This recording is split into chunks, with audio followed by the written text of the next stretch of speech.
Vous regardez le Morning Call ici sur Africa News. Passons maintenant à notre deuxième sujet du jour. Le Parlement tunisien a rejeté vendredi le gouvernement proposé par le Premier ministre désigné Habib Djemli après des mois de négociations entre les partis politiques pour pourvoir les postes. Djemli, un indépendant, a été nommé par le parti d'inspiration islamiste Ennahda après être arrivé en tête des sondages législatifs en octobre, mais n'a pas réussi à gagner suffisamment de sièges pour former une majorité dans la Chambre de 217 sièges.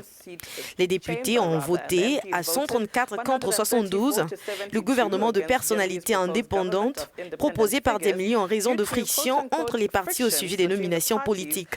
Le président Kais Saïed a maintenant 10 jours pour choisir un nouveau Premier ministre désigné qui tentera de former un gouvernement acceptable pour l'Assemblée.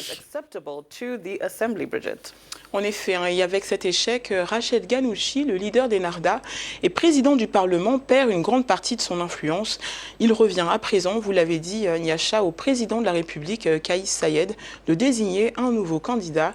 Et en cas d'échec, à l'échéance du 15 mars, il se verrait contraint de dissoudre l'Assemblée et de convoquer de nouvelles élections. Pour en parler plus en détail, nous sommes maintenant rejoints par Massinissa Ben Lakea, le correspondant d'Africa News à Tunis. Bonjour et merci d'être avec nous ce matin. Ma première question, les députés tunisiens ont refusé la confiance au gouvernement proposé par le Premier ministre Habib Djemli. Qu'est-ce qui explique d'après vous ce rejet ?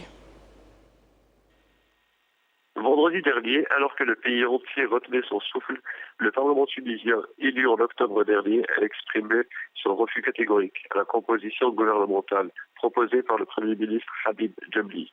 En effet, les parlementaires ont refusé d'accorder leur confiance à la dite composition.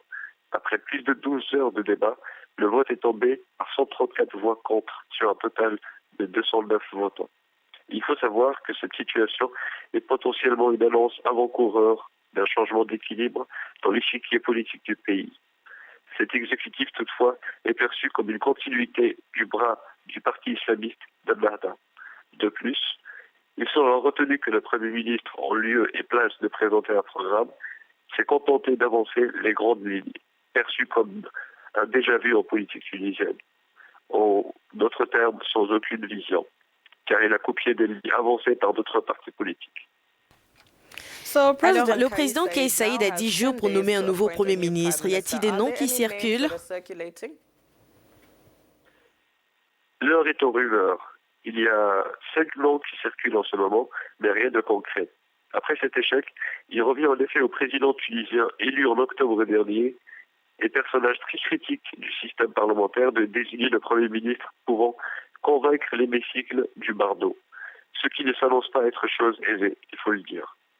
En accord avec la Constitution, Kais Saïed a devant lui un délai de 10 jours pour engager des consultations afin de trouver le bon candidat. Or, il n'a devant lui maintenant que 5 jours seulement. Cela fait 3 mois maintenant que la Tunisie attend le premier gouvernement de la présidence Kais Saïed. Comment cette situation est-elle vécue par la population ?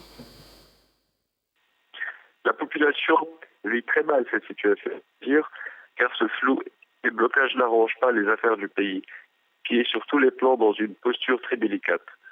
Car faisant face à une situation économique très critique, un chômage très élevé et des conditions de vie qui continuent d'être déplorables. La population est consciente aussi du fait que si le chef de l'État venait à échouer à former un gouvernement, le Parlement sera dissous. Ce qui compliquera les choses encore plus, notamment aux ménages tunisiens.